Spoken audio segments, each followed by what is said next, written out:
Lalu kesadaran kita itu tercover, terkurung oleh program-program yang pernah diinstalkan ke hardware kita itu. Itu yang membuat nasib kita berbeda. Makanya orang yang berkelimpahan dengan orang yang kekurangan, bedanya cuma pikiran dan perasaan. Yang berkelimpahan selalu berpikir positif tentang uang, tentang harta. Yang kekurangan itu karena selalu berpikir negatif. Itu aja. Yang satu diajak bisnis, yes, saya pasti berhasil. Yang satu diajak bisnis, wah nggak mungkin. Bedanya itu aja kok. Coba sadari pada semuanya, sadari semuanya. Itu aja. Yang sakit-sakitan, ada orang bilang, ya, ini musim hujan.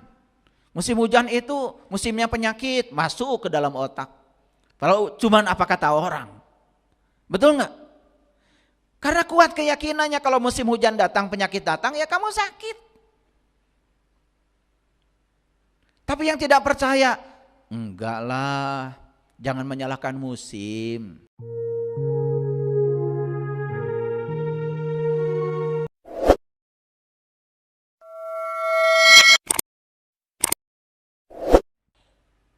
Lalu kesadaran kita itu tercover, terkurung oleh program-program yang pernah diinstalkan ke hardware kita itu. Itu yang membuat nasib kita berbeda. Makanya orang yang berkelimpahan dengan orang yang kekurangan, bedanya cuma pikiran dan perasaan. Yang berkelimpahan selalu berpikir positif tentang uang, tentang harta. Yang kekurangan itu karena selalu berpikir negatif. Itu aja. Yang satu diajak bisnis, yes, saya pasti berhasil. Yang satu diajak bisnis, wah nggak mungkin. Bedanya itu aja kok. Coba sadari pada semuanya, sadari semuanya. Itu aja. Yang sakit-sakitan, ada orang bilang, ya, ini musim hujan. Musim hujan itu musimnya penyakit masuk ke dalam otak. Kalau cuman apa kata orang. Betul nggak? Karena kuat keyakinannya kalau musim hujan datang, penyakit datang, ya kamu sakit. Tapi yang tidak percaya, enggak lah, jangan menyalahkan musim. Kan penyakit itu karena buatan kita sendiri, betul nggak? Kalau kita jaga kesehatan, pikiran kita bagus, apalagi punya BPJS. Tahu BPJS? BPJS itu bobo pada jam 10. Ya tidur larut malam terus. Betul nggak? Siang jadi malam, malam jadi siang, kebalik-balik. Ya sakit. Melanggar hukum alam. Makanya Nabi Muhammad bilang, tidur lebih cepat, bangun lebih cepat, pasti sehat. Coba. Tidur aja nggak jelas jadwalnya. Makan gak jelas jadwalnya. Betul? Pagi-pagi jam 6 sudah sarapan. Kupat tahu. Jam 8 ada yang lewat nasi kuning. Jam 10 ada yang lewat lagi. Ketoprak. Jam 11 bakso belum ada.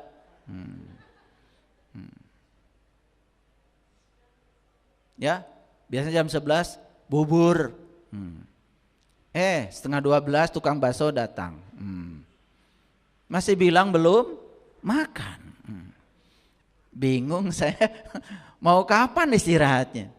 Sedangkan untuk terbentuknya sel baru yang namanya autopagisom, kita ini harus membiarkan perut kita itu setidak-tidaknya 6-8 jam kosong.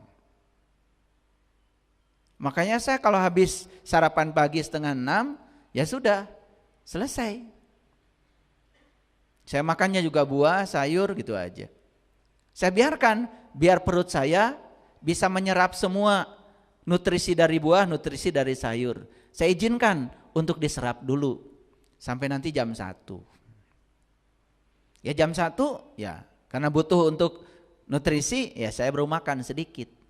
Setelah itu ya gosok gigi, saum lagi sampai malam. Kalau nggak ada kerjaan lagi ya nggak usah makan. Tapi kalau ada kesibukan, perlu energi, Ya baru makan. Makan malam. Namanya juga makan malam. Ya makan seala kadarnya aja. Tidak usah banyak-banyak. Kan gitu. Kalau makannya sedikit, makanya tidurnya lebih cepat, bangunnya lebih cepat. Saat bangun kan bugar, sehat. Memasuki hari baru dengan semangat baru kan enak. Pikirannya selalu positif. Ya, di sini selalu diliputi oleh cinta, kekuatan positif. Hari itu kan akan menjadi hari yang menakjubkan dan menyenangkan. Sesederhana itu hidup. Paham ya? Jadi pemandangan yang indah, pemandangan yang menakjubkan akan datang setelah pendakian. Setuju ya? Oke. Ini saya kasih gambar orang sedang mendaki. Saya juga nggak tahu orang mana nih, namanya aja saya nggak tahu.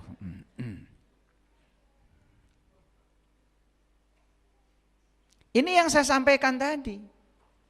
Kalau dia belum sampai puncak gunung, ketika dia membalikan badan, kalau melihat pemandangan dari arah selatan, utara, timur, barat akan berbeda.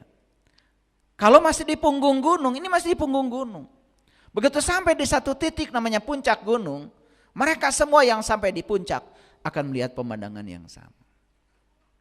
Makanya saya merindukan kondisi di mana semua orang bisa mencapai puncak gunung, sehingga bisa melihat pemandangan yang sama. Tidak berdebat lagi, tidak merasa paling benar lagi, tidak usil lagi pada orang lain.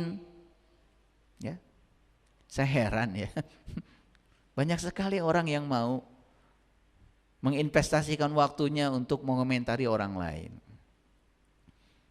Dikiranya hidup itu mengomentari orang lain. Tidak ya, hidup itu ngurusi dirimu sendiri. Urus aja dirimu. Kalau mau sharing sama orang lain, itu keberhasilan mengurus diri. Ya. Kalau mau disaringkan itu juga, kalau dibutuhkan.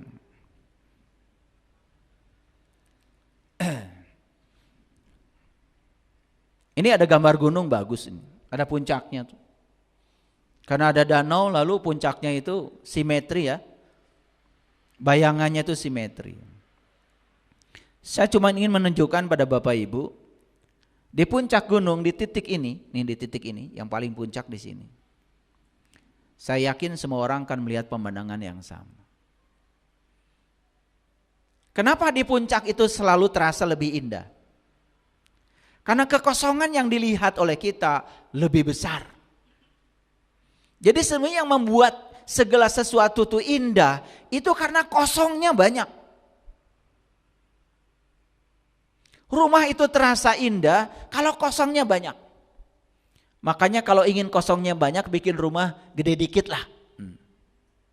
Betul nggak? Iya, langit-langitnya tinggi dikit gitu, atapnya tinggi dikit. Makin banyak kosongnya, itu makin indah. Dan yang paling indah tuh yang paling besar kosongnya. Dan yang paling besar kosongnya namanya alam semesta. Makanya orang yang sering ke alam semesta itu tahu kalau itu tempat yang paling mewah. Bukan rumah. Rumah mah banyak dindingnya. Apalagi rumahnya sempit. Betul nggak? Kosongnya sedikit. Ternyata dalam hidup ini yang paling berguna itu kosong, Ibu Bapak. Kosong.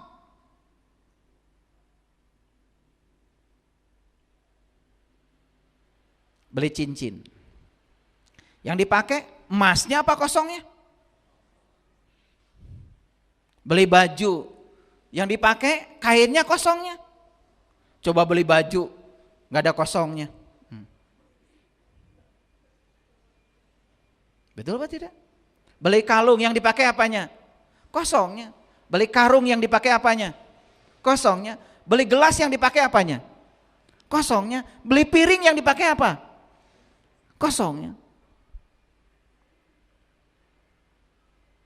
Ternyata kita baru sadar dalam hidup ini yang berharga itu, yang berharga, yang bernilai, yang ada duitnya itu, yang gak kita pakainya. Dan yang kita pakai itu, yang tidak pakai duitnya. Coba, Bapak Ibu pergi ke toko emas. Beli kosong atau beli emas?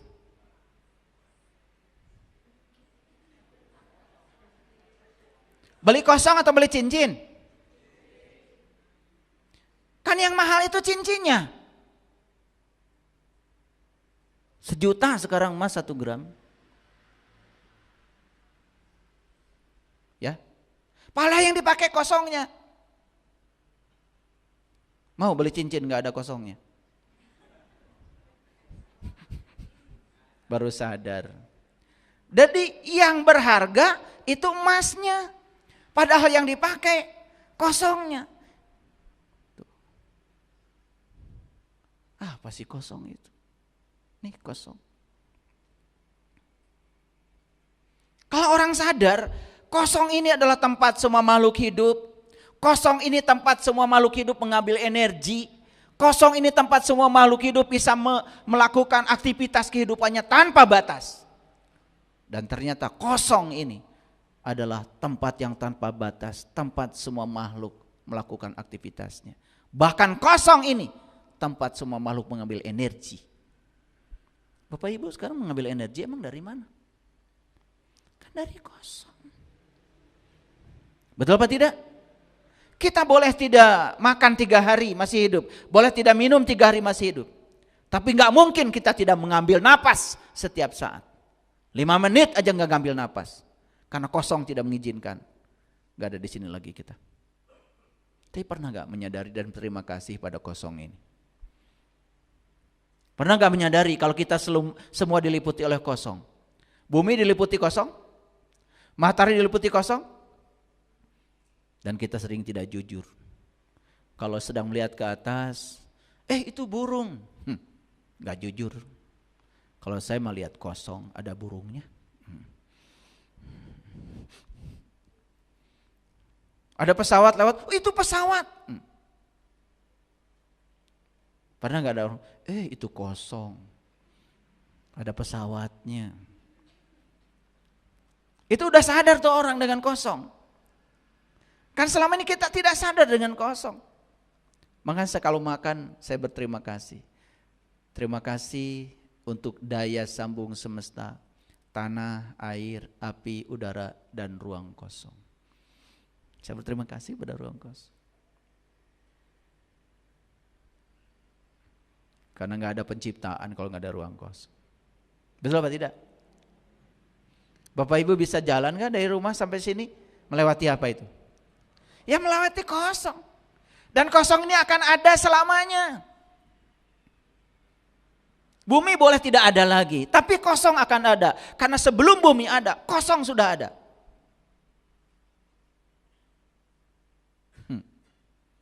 Makanya di dunia pewayangan, kosong ini digambarkan dengan Semar Badranaya. Lihat tuh Semar. Badannya hitam, tetapi wajahnya putih, selalu senyum. Karena di balik semua yang disebut gelap itu, ternyata ada cahaya yang terang benderang. Dan siapa yang menemukan cahaya di balik kegelapan itu, maka dia akan selalu senyum. Makanya aneh kalian itu, cari kuburan Semar. Di mana kuburan Semar? Kata Mama Asep Sunandar, guru kita yang sudah pergi. Semar itu tinggal di Tegal Gorowong. Tegal Gorowong apa? Tegal itu tempat, Gorowong itu apa? Kosong. Semar itu tinggal di tempat kosong. Saya mau nanya, di tubuh kita ada kosong enggak?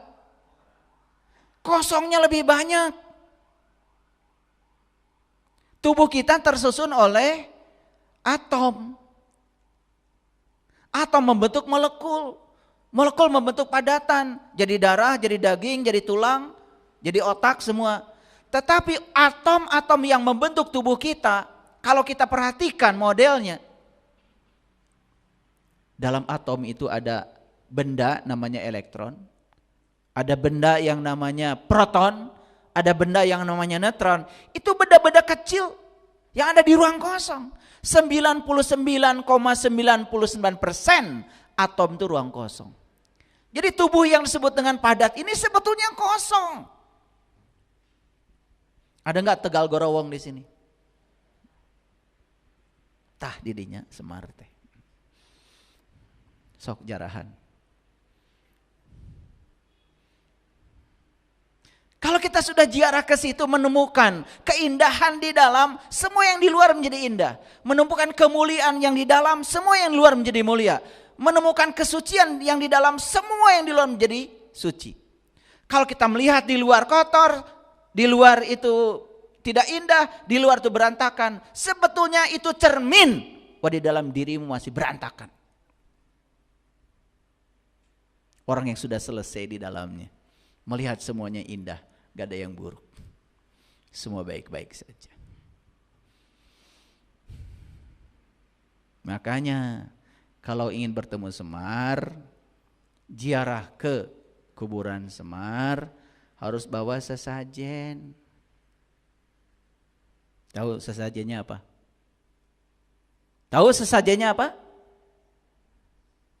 Sesajennya adalah apa yang paling kamu suka.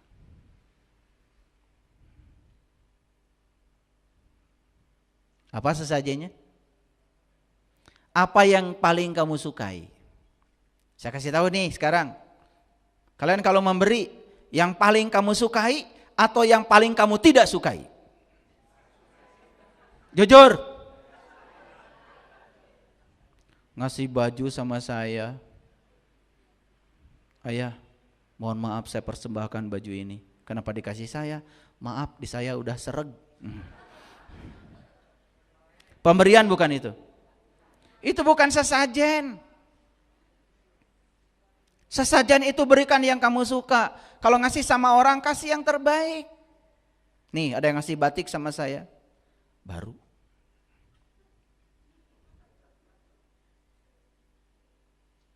Maka di Quran dikatakan, tidak disebut pemberian jika kamu tidak memberikan yang kamu suka. Jujur nih, ya. Tadi ngasih orang di jalan tuh yang suka ngatur-ngatur lalu lintas, yang non polisi, ada?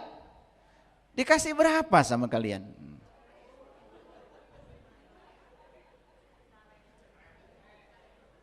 Receh, 500, 1000, pamulangan.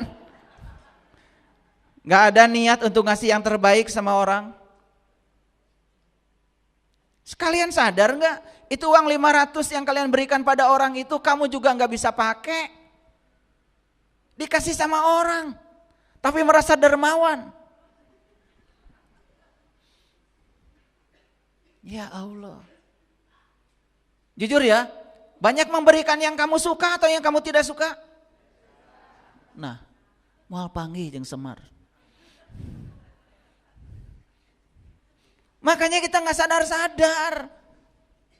Mau belajar agama spiritual nanti kalau sudah pensiun. Cek Allah teh, waktu oge pasesaan keur uing mah. Betul gak? Lagi muda, lagi duitnya banyak, lagi banyak bisa berbuat baik. Gak ada orang belajar agama. Udah pensiun, sagala teu boga. Kakara. Pak Yai, aduh. Kalau dulu waktu saya sebelum pensiun, masjid ini gak usah minta sumbangan. Nya baheula. Ngesangsara kakara ngomong saya mah. Oh kaera. Bagaimana Allah memuliakan kita? Untuk Allah kita selalu pasesaan. Ngasih sama orang yang sudah kita tidak sukai. Bahkan bikin musola juga di rumah gak direncanakan. Kebetulan di belakang ada tempat gudang. Tekanggo. Atau sesuai damal musola cek Allah keur uing eta tempat. Pasesaan. Bagaimana kita dimuliakan Allah? Kita tidak menjadikan Allah the topmost priority. Bohong kita bilang. Wa nusuki, wa mahyaya, wa mamati lillah. Gombel kata Allah. Saya ingin bicara apa adanya Bapak Ibu. Karena apa? Saya melihat ini fakta. Fakta. Aduh, kalau mau bantu membangun peradaban saja, hitung-hitungannya luar biasa. Kalau untuk orang lain, hitung-hitungannya luar biasa. Oh, saya sama. Keheula.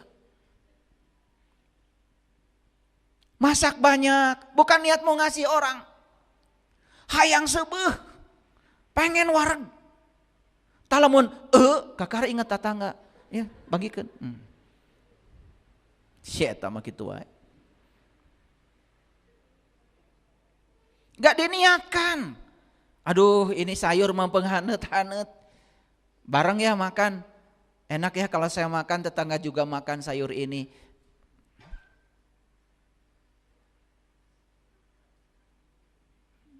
Gak pengen gitu begitu. Geus hasem, teka dahar daripada ke tempat sampah, pasikeun ka tetangga. Duh. Itu sesajen yang kita persembahkan selama ini. Sesuatu yang kita tidak sukai. Harusnya kita mempersembahkan sesajen itu. Sesuatu yang kita suka. Yang kita cintai. Kita juga butuh. Tapi ada orang lain yang lebih butuh. Baru keren. Baru kita akan bisa menyaksikan dan merasakan. Dalam kekosongan ada isi. Dalam isi ada kosong. Makanya orang Sunda bilang, kosong itu Sang Hyang Taya. Tuh, orang tua kita mengasih namanya juga udah keren. Sang Hyang Taya, taya teu aya. Teu aya tapi aya, aya tapi teu aya. Sok atuh teleuman kadinya. Diajar ngaji teh tong maca wungkul. Telem sekali-kali masuk dalam kedalaman. Biar kita mendapatkan isinya, bukurnya. Ngaji itu jangan cuman cek cenah. Kesimpulan Bapak Ibu. Mendaki gunung, banyak jalan menuju puncak gunung, setuju? Setuju? Siapa yang akan sampai di puncak? Yang tekun di jalannya masing-masing. Bukan yang usil pada jalan orang. Kalian mah ngambil jalan ini, wah ini jalan paling bagus. Karunyanya tah batur lewat jalan itu. Karunya ka batur, teu karunya ka dirina. Hayo mikiran batur. Batur mah surak sampai di puncak. Ari maneh dihandap keneh da mikiran batur. Hadirin, sampai di puncak gunung itu banyak jalan. Bahkan saya menyatakan pada semuanya di ruangan ini, termasuk yang mendengarkan kajian saya lewat live. Jalan menuju puncak gunung itu sebanyak manusia. Kita punya jalan sendiri-sendiri. Makanya tidak perlu usil pada orang lain. Kamu tekun aja di jalanmu. Periksa jalanmu. Kenapa kamu tidak naik-naik? Orang sudah di punggung gunung setengah perjalanan, kau masih aja di dasar. Kenapa? Kenapa? Periksa. Belajar introspeksi diri. Setuju ya untuk mencapai puncak banyak jalan? Setuju? Yes. Yang tekun mendaki pasti sampai. Setuju? Yang tekun mendaki di jalannya pasti sampai. Ya Allah. Allah itu menciptakan kita, melahirkan kita ke semesta ini untuk menjadi utusan Allah. Dan setiap orang akan dipakai oleh Allah untuk tujuan yang berbeda. Jangan pengen sama.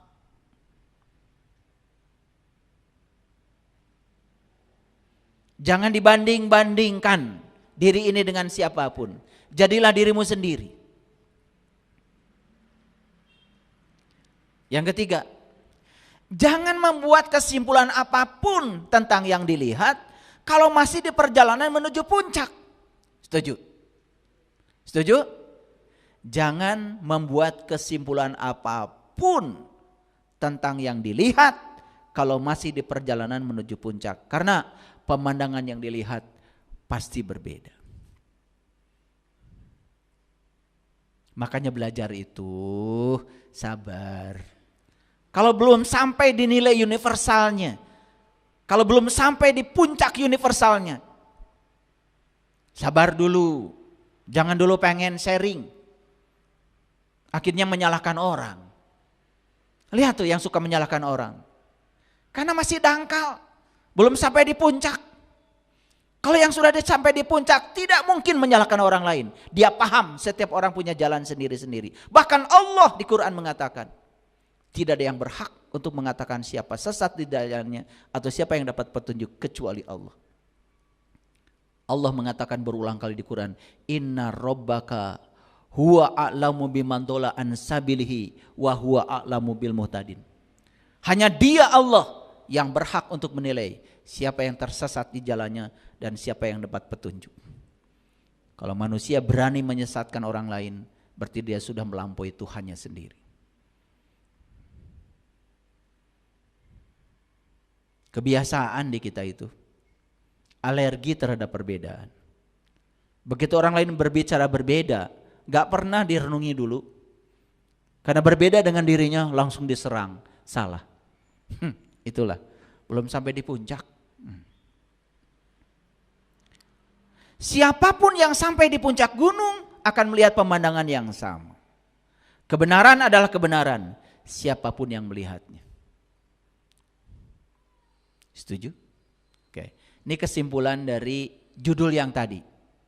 Oke. Setuju nggak dengan saya? Untuk mendaki gunung secara fisik saja perlu mental yang kuat. Setuju? Ini fisik ya. Perlu fisik yang kuat. Setuju? Makanya harus sehat. Sama hadirin. Untuk mencapai kesadaran spiritual itu perlu tubuh dan mental yang kuat. Makanya pelihara tubuh ini. Jangan sakit-sakitan. Tubuh ini kendaraan yang paling hebat yang disediakan Allah untuk mencapai puncak kesadaran. Nanti saya akan kasih tahu. Untuk mencapai puncak gunung harus melepaskan semua beban, setuju? Itu dalam proses haji. Dalam proses umroh ada yang namanya ihram. Ihram itu mengganti pakaian yang berjahit dengan pakaian yang tidak berjahit. Disebutnya kain ihram. Saya nanya Bapak Ibu yang pernah umroh haji. Itu kain ihram berjahit tidak? Cek saha. Atau mau ngahiji benang na tadi jahit mah. Cing otak tadi dipakai atuh.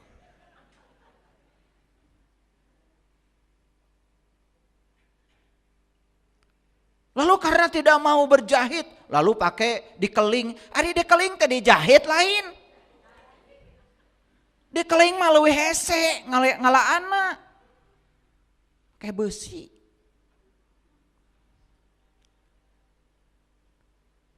Wah, saya mah nggak mau pakai pakaian berjahit. Ari eta yang namanya kain berjahit tidak?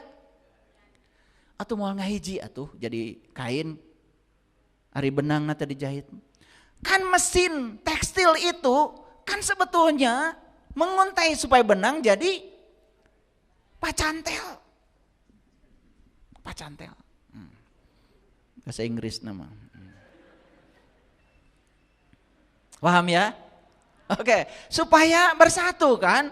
Kan itu tuh dijahit sebetulnya.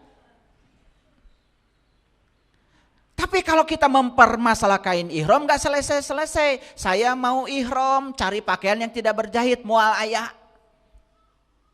Dan semua kain sudah berjahit. Memang betul tidak dijahit ke tukang jahit. Apaan di pabrik tekstil teh dihijikeun eta teh benang teh dijahit. Cing malah likir atuh. Sampai sabuk pun gak mau berjahit, pakai sabuknya yang dikeling. Aduh. Tuh tadi daya kritis sudah tidak ada. Lalu kita lupa pada simbolisasinya. Lupa pada maknanya. Padahal maknanya kalau kamu mau pergi ke Baitullah, mau pergi ke rumah Allah, mau sampai di Sidrah Al-Muntaha, mau sampai di puncaknya gunung. Lepaskan semua ikatan. Lepaskan semua jahitan.